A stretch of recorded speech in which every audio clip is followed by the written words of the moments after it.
Media మిత్రులకు నమస్కారం. ఈరోజు ప్రెస్ మీట్ యొక్క ముఖ్య ఉద్దేశం, కందుకూరు అసెంబ్లీకి స్వతంత్ర అభ్యర్థిగా పోటీ చేస్తున్న నేను కొన్ని మాటలు మీడియాతో మాట్లాడాలనేది వాళ్ళ ప్రెస్ అంతా కూడా పిలవడం జరిగింది. ఆంధ్రప్రదేశ్ పరిస్థితి ముఖ్యంగా గత 4 సంవత్సరాల నుంచి నేను ఆర్థిక అంశాల మీద, పర్టికులర్గా వ్యవసాయం తాలూకు విధానాల మీద, దళిత విధానాల మీద, వీటన్నిటి మీద మాట్లాడుతూ ఉన్నాను.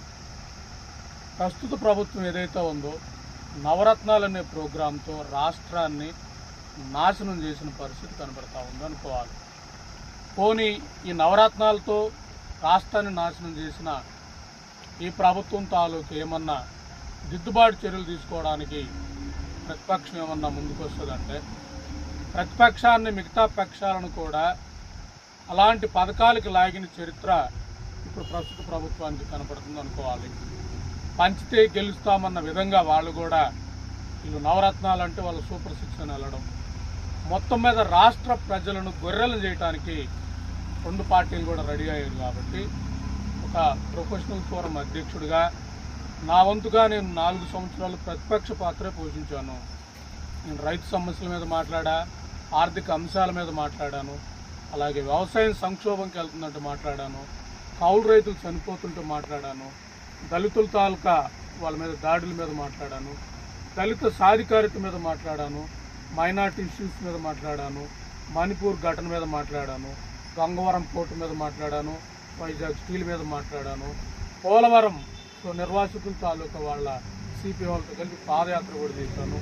ప్రతి సమస్యలో రాష్ట్రంలో నేను మాట్లాడాను గత 4 సంవత్సరాలుగా. అలాంటి సమస్యల అజెండాగా ఎలక్షన్ నడవాల్సిన ఈ ప్రాసెస్లో నవరత్నాలు, దానికి రిఫైన్డ్ పథకాలను, సొంత పథకాల విధంగా రాష్ట్ర రాజకీయం దిగజారిపోయిందనడానికి ప్రస్తుత వాతావరణం చూస్తే మనకు అర్థమవుతూ ఉంది. కాబట్టి ఈ వాతావరణాన్ని ఎదుర్కోవడానికి నేను కాంగ్రెస్ పార్టీలో చేరడం, దురదృష్టవశాత్తు కాంగ్రెస్ పార్టీలో కూడా నాకు అలాంటి అవకాశం రాని పరిస్థితి. అంటే ఇక్కడ కందుకూరులో కాంగ్రెస్ పార్టీ లేని పార్టీని నేను 40 రోజులుగా తిరిగి గ్రామ స్థాయిలో ఉన్న పల్స్ అర్థం చేసుకుంటూ ప్రతి గ్రామంలో కాంగ్రెస్ అంటే అంత ఇష్టం ఉంది, రాహుల్ గాంధీ అంటే అంత ఇష్టం ఉంది, ఇందిరాగాంధీ గుండెల్లో ఉంది. కాబట్టి ఇక్కడ కాంగ్రెస్ పార్టీ కంచుకోట కందుకూరు అన్న విధంగా కంటెస్ట్ చేయడానికి నేను రెడీ తయారైన పరిస్థితుల్లో, నా అభ్యర్థిత్వం లాస్ట్ మినిట్ వరకు నాది రేసులో ఉన్న పరిస్థితుల్లో లాస్ట్ 2 రోజుల్లోనే నా వల్ల ఓట్లు చేలుతాయన్న దాంతో దుర్మార్గంగా నా చీటును తప్పించారనేది నాకు ఉన్న సమాచారం ఉంది. నేనేది కూడా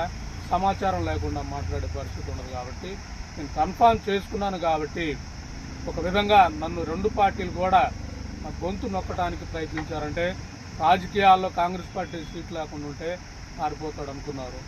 నేను ఇప్పటికి కూడా ఆ మాట మీద నిలబడి ఉన్నాను. కాబట్టి నేను వచ్చింది ప్రజలకు చెప్పాలన్న ఉద్దేశంతో నేను ఈ రాజకీయాల్లోకి వచ్చాను. కాబట్టి నేను ఈరోజు స్వతంత్ర అభ్యర్థిగా పోటీ చేయాల్సిన అవసరం వచ్చిందని అనుకోవాలి. ఇక్కడ స్వతంత్ర అభ్యర్థిగా నేను పోటీ చేయడానికి నా దగ్గర ఆర్థిక వనరులు లేవు, రిసోర్సెస్ లేవు.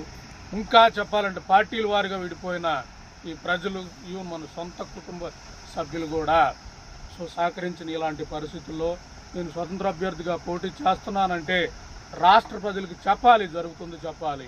ఒక డాక్టర్గా ఒక పేషెంట్ చనిపోతూ ఉంటే ఆ పేషెంట్కి ఏ వైద్యం చేయాలనేది దగ్గరుండి చెప్పిన విధంగా, ఒక చార్టర్డ్ అకౌంటెంట్గా నేను కూడా డాక్టర్ లాంటి వాడిని. ఆంధ్రప్రదేశ్ ఆర్థిక పరిస్థితిని చూస్తే దివాలా తీసి పరిస్థితుల్లో రాష్ట్ర ప్రజలకు రాష్ట్ర ప్రజలకు ఆలోచింప చేయాలన్న ఉద్దేశంతో చెప్పాలి. ఇక్కడ నేను చెప్పదలుచుకుంది స్ట్రైట్గా ఈ 2 పార్టీలను అడగదలుచుకున్నది, మీరు నవరత్నాలు అన్నారు, సూపర్ 6 అన్నారు, మేము వస్తే ఇన్ని కోట్లు పంచుతామని చెప్తున్నారు. నేను అడిగే స్ట్రైట్ క్వశ్చన్, మీ 2 పార్టీలు కూడా మీకు దమ్ముంటే మీ 2 పార్టీలు మేధావులందరూ కూడా కూర్చొని ఆంధ్రప్రదేశ్ ఆర్థిక పరిస్థితి ప్రకారం మన రాష్ట్ర ఆదాయం బడ్జెట్ సెంట్రల్ స్టేట్ అన్ని కలిపి కూడా 1,58,000 కోట్లు, ఈ ఆదాయంలో 49,000 కోట్లు జీతాలు పోతే, 26,000 కోట్లు 29,000 కోట్లు పెన్షన్ పోతే, వడ్డీలు 65,000 కోట్లు ఉన్నాయి, 14 లక్షల కోట్ల అప్పు చేరిన పరిస్థితుల్లో 7% 8% వడ్డీ క్యాల్కులేట్ చేసిన, ఇంక్లూడింగ్ ఓన్లీ పెండింగ్ బిల్లులు ఈ తీసేసి డైరెక్ట్ డెట్ మీద క్యాల్కులేట్ చేసినా కూడా సుమారు 65,000 కోట్ల వడ్డీ పే చేయాల్సి వస్తుందంటే ఇన్స్టాల్మెంట్లు కాకుండా. అలా కాకుండా 1,70,000 కోట్ల పెండింగ్ బిల్లులు ఉన్న పరిస్థితుల్లో అవి 5 సంవత్సరాలు క్లియర్ చేయమని కోర్టు చెప్పిన పరిస్థితుల్లో సంవత్సరానికి 30,000 కోట్లు పే చేయాల్సిన పరిస్థితి ఉన్నప్పుడు మొత్తం క్యాల్కులేట్ చేస్తే 12,000 కోట్లు లోటు బడ్జెట్లో ఉందంటే మన రాష్ట్ర ఆదాయం జీతాలు పెన్షన్లు వడ్డీ ఈ పెండింగ్ బిల్లులకు పోతే ఇంకా 12,000 కోట్ల లోటులో ఉంటే ఎలా అమలు చేస్తారు? దమ్ముంటే చెప్పండి, ఎలా అమలు చేస్తారు? అప్పులు తెచ్చి చేస్తారా? అప్పులు తెచ్చే పరిస్థితి ఉందా? వైజాగ్లో మొత్తం మీరు తీసుకుంటే R&B బిల్డింగ్ గవర్నమెంట్ మొత్తం తాలూకా గెస్ట్ హౌస్లన్నీ కూడా స్టేట్ డెవలప్మెంట్ కార్పొరేషన్ కింద తాకట్టు పెట్టిన పరిస్థితి ఉందంటే రాష్ట్రంలో అన్ని ఆస్తులు తాకట్టు పెట్టి తెచ్చిన అప్పులున్న పరిస్థితుల్లో ఇప్పుడు తాకట్టు పెడితే తప్ప అప్పులు ఇవ్వని ఈ పరిస్థితుల్లో ఏం పెట్టి చేస్తారు? ఇప్పుడు ఏమన్నా రైతుల తాలూకు భూములు జెరాక్స్లు ఇచ్చేసి ఒరిజినల్ కాపీలు ఉంచుకొని ఈ రైతుల భూములన్నీ కూడా తాకట్టు పెట్టి తెస్తారా? లేదా మా అందరి అవయవాలు తాకట్టు పెట్టి తెస్తారా? మా కిడ్నీలు లేదా కళ్ళు లేదా హోల్సేల్గా మానవ వనరులకు ఉన్న అన్ని అవయవాలను తాకట్టు పెట్టి తెస్తారా? ఏ విధంగా మీరు ఈ అమ్మాలన్నీ చెప్పి ఇవన్నీ కూడా గ్యారెంటీలు అని చెప్పి ఇంకా ఈ అమాయకకి ఎమ్మెల్యేలు ఎవరైతున్నారో వాళ్ళతోటి గ్యారెంటీలు అని చెప్పి ప్రజల్ని మభ్యపెట్టిస్తున్నారంటే దుర్మార్గమైన రాజకీయం ఆంధ్రప్రదేశ్లో నడుస్తూ ఉంది. నేను అడుగుతున్న ప్రశ్న, ఎలా అమలు చేస్తారో మీరు కానీ చెప్పే స్థాయి దమ్ముందంటే నాలాంటోడు పోటీ చేయాల్సిన అవసరం ఉండదు. కాబట్టి నేను అడుగుతున్న ప్రశ్న ఇదే. రెండోది, నాలాంటోడు రాజకీయంగా పోటీ చేయాలన్నప్పుడు మాకు ఓట్లు రావు, మాకేం పెద్దగా లేనన్నప్పుడు నా పోటీ మీద మీకు ఇబ్బంది ఏముంది? నేను పోటీ చేయాల్సి వచ్చినప్పుడు నేను కాంగ్రెస్ నుంచి చేస్తాను, ఎక్కడి నుంచి చేస్తాను? నన్ను ఆపాల్సిన అవసరం మీకేముంది?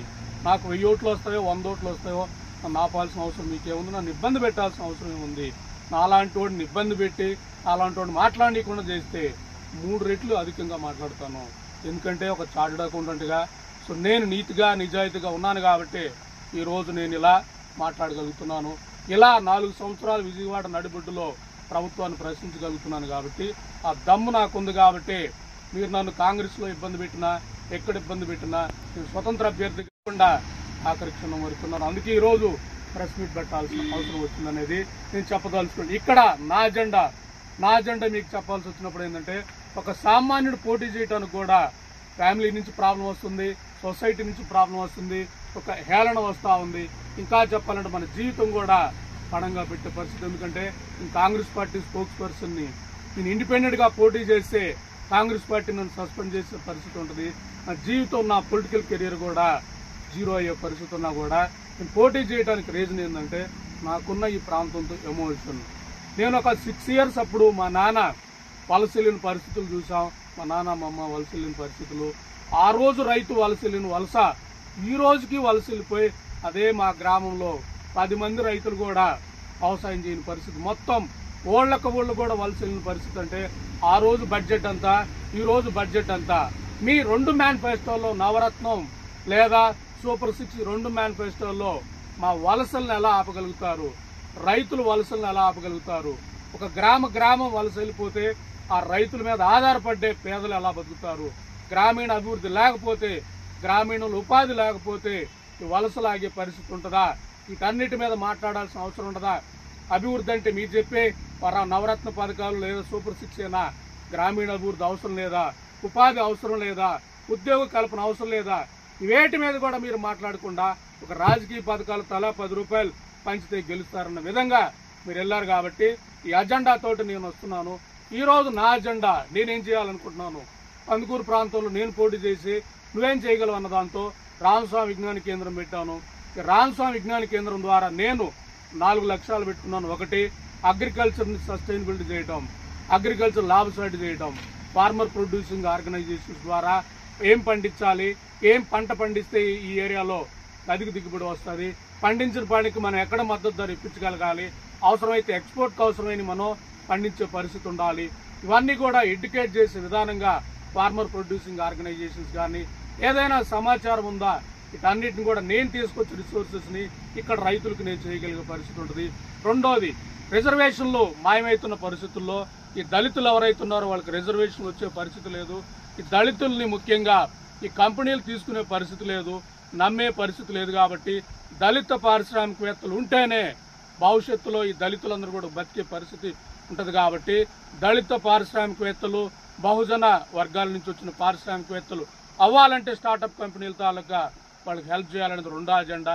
మూడోది వచ్చాక ఎవరైతే డిగ్రీ బీకాం కానీ ఇవన్నీ కూడా అయిపోయి ఉద్యోగ కల్పన లేని వాళ్ళకి అదే చార్టెడ్ అకౌంటెంట్గా యాజ్ ఎ ప్రొఫెసర్గా మాకున్న రిసోర్సెస్తో ట్రై చేసి మేము వాళ్ళకి ట్రైన్ చేసి జాబ్ ఇప్పించే ఫెసిలిటీ ఉంటుంది. 4వ అంశం మెయిన్గా ప్రతి గ్రామం నుంచి 2-3 డబ్బు మద్యం అలవాటు లేని నాయకులను ప్రొడ్యూస్ చేయటం. ఈ నాయకుల ద్వారానే కందుకూరులో డబ్బు మద్యం లేని రాజకీయం చేయగలిగి 2029లో కందుకూరు అసెంబ్లీ అభ్యర్థిగా గెలవాలన్న లక్ష్యంతో దీర్ఘకాలిక ప్రణాళికతో నేను పనిచేస్తున్నాను. కాబట్టి నా అజెండా ఇది. నా అజెండా అగ్రికల్చర్ పరంగా వచ్చేటికి ఇక్కడ ఏదైతే అగ్రికల్చర్ సమస్య మీద నేను అవగాహన ఉన్న వ్యక్తిగా రాళ్పాడు రిజర్వాయర్ ప్రాజెక్ట్ తాలూకా మాఫియా, ముఖ్యంగా చేపల మాఫియా ఏదైతే ఉందో ఆ చేపల మాఫియా ఏ ప్రభుత్వం వచ్చినా మారుతున్నారు, వ్యక్తులు మారుతున్నారే కానీ ఆ మాఫియా అలాగే ఉంది. ఆ మాఫియాకి నేను ఎదురెడ్డి వెళ్లాలనేది నిర్ణయించుకోవడం జరుగుతూ ఉంది. రెండోది రాళ్పాడు ప్రాజెక్టు తాలూకా ఎడమకాలుగాను వస్తే మా పోకూరు ప్రాంతం లేదా మా ఒలిటిపాలెం ప్రాంతం తాలూకా నీటి వసతి వస్తుంది. కాబట్టి వ్యవసాయం బాగుపడుతుంది. మా ఊళ్ళో లేదా చెన్నై కానీ బయటకు కానీ పిండిమర లేదా ఇడ్లీ పిండి అమ్ముకోవాల్సిన పరిస్థితి ఒక రైతు బిడ్డలకు ఉండదు. కాబట్టి దాని మీద కూడా నేను గట్టిగా మాట్లాడే పరిస్థితి ఉంటుంది. రామాయపట్నం రైతులకు అండగా ఉంటాం. భూముల్లో